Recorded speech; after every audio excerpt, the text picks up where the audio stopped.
Bonjour à tous, dans cette vidéo, on va voir une partie que tous les joueurs ambitieux devraient connaître, c'est une partie d'attaque de Paul Morphy, et elle a commencé par pion E4, on prend le centre et on ouvre nos pièces, son adversaire a répondu par E5, qui veut faire la même chose, cavalier F3, on développe les pièces et on attaque le pion E5, et là son adversaire il a déjà fait un premier coup douteux, il a fait pion D6 pour défendre son pion E5, et ça c'est pas terrible parce qu'il ne développe pas une pièce, souvent on répond plutôt par cavalier C6 pour défendre notre pion E5 et développer notre cavalier en C6.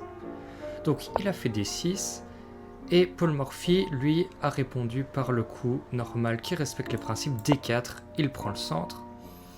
Le coup normal pour les noirs ça serait de prendre le pion en D4 et après cavalier prend D4, cavalier F6. Il attaque le pion E4, cavalier C3, on rentre dans une position plutôt connue. Mais ici, son adversaire a joué fou G4, il préfère clouer le cavalier. Morphy a pris en E5, et ici son idée c'est que si son adversaire reprend le pion E5, on va pouvoir le déroquer, et en plus regagner le pion E5.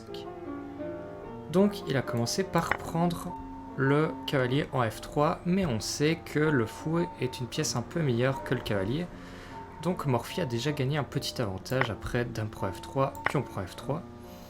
Et ici, il a continué par développer une pièce tout en créant une menace. Comment est-ce qu'on peut faire ça? Il a fait fou C4. Ça menace deux fois le pion F7. Donc son adversaire a joué cavalier F6. Lui, il développe une pièce et en même temps, il empêche cette menace. Et Morphy a continué par créer une double attaque. Quelles sont les deux faiblesses qu'on peut attaquer ici? C'est dame B3 et on attaque la faiblesse du pion F7, on l'attaque deux fois, et on attaque en même temps le pion en B7. Les noirs ont joué dame E7, on pourrait aller chercher le pion B7, mais Morphy joue mieux que ça, il préfère développer une pièce qu'aller gagner un pion gratuit. Donc il a fait cavalier C3, son adversaire a fait C6, pourquoi il a fait C6? C'est pour défendre son pion B7, et là, Morphy développe sa dernière pièce mineure, son fou de case noire, il l'a mis où? Il l'a mis sur la case G5 qui crée déjà un vis-à-vis avec la dame et qui contrôlera la case D8 qui aura son importance dans la partie. Ici ce qu'il faut remarquer c'est que les noirs n'ont plus vraiment de bons coups. Parce que d'un côté ils doivent défendre ce pion B7, donc ils ne peuvent pas développer leur cavalier, et ce fou là ne peut pas sortir non plus parce qu'il y a la dame devant, la dame ne peut pas sortir. C'est assez compliqué. Et donc il a joué B5 avec l'idée que si le fou recule, maintenant il allait pouvoir faire cavalier D7 et il n'y aurait plus cette menace de dame prend B7. Mais Morphy il avait une idée sur B5, il a fait cavalier prend B5 qui est le meilleur coup de la position, il sacrifie un cavalier. Bien sûr les noirs ont repris, sinon ils auraient perdu un pion. Et fou prend B5 échec. Maintenant le roi en échec, si jamais on bouge notre roi juste, les blancs vont faire grand roc et les noirs vont se faire mater dans quelques coups. Donc il a continué par cavalier BD7 qui interpose une pièce et on a l'impression que ça va tenir avec les noirs parce qu'on a beaucoup de pièces autour du roi pour se défendre.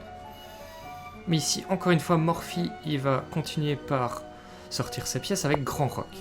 Il met tout de suite une pression sur le cavalier en D7 et sa menace c'est tout de suite de faire soit tour prend D7 ou fou prend D7 parce que ce cavalier-là ne défend pas vraiment le cavalier en D7 parce que la dame est derrière. Par exemple, sur un coup comme tour C8, on ferait fou prend D7 et les noirs perdraient simplement une pièce parce que sinon ils perdent la dame.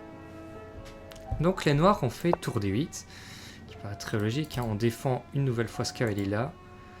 Mais Morphy avait encore une idée et a fait tour prend D7. Ok, maintenant on attaque la dame, on a gagné une pièce, donc on va devoir la reprendre. Le seul moyen de récupérer la pièce, c'est avec tour prend D7. Et ici, l'idée de Morphy, c'était pas de faire fou prend D7, parce qu'après dame prend D7, le matériel est mieux pour les noirs. Mais c'était ici de rajouter encore une pression avec tour D1. Et là, on menace de gagner une qualité, parce qu'après tour prend D7, on aurait une tour contre le cavalier en F6. Parce qu'encore une fois, le cavalier ne pourrait pas reprendre, il y aurait la dame en prise. Donc, les noirs ont fait dame E6 pour se retirer du clouage, et comme ça, cette fois-ci, Sur tour prend D7, il y aurait cavalier prend D7.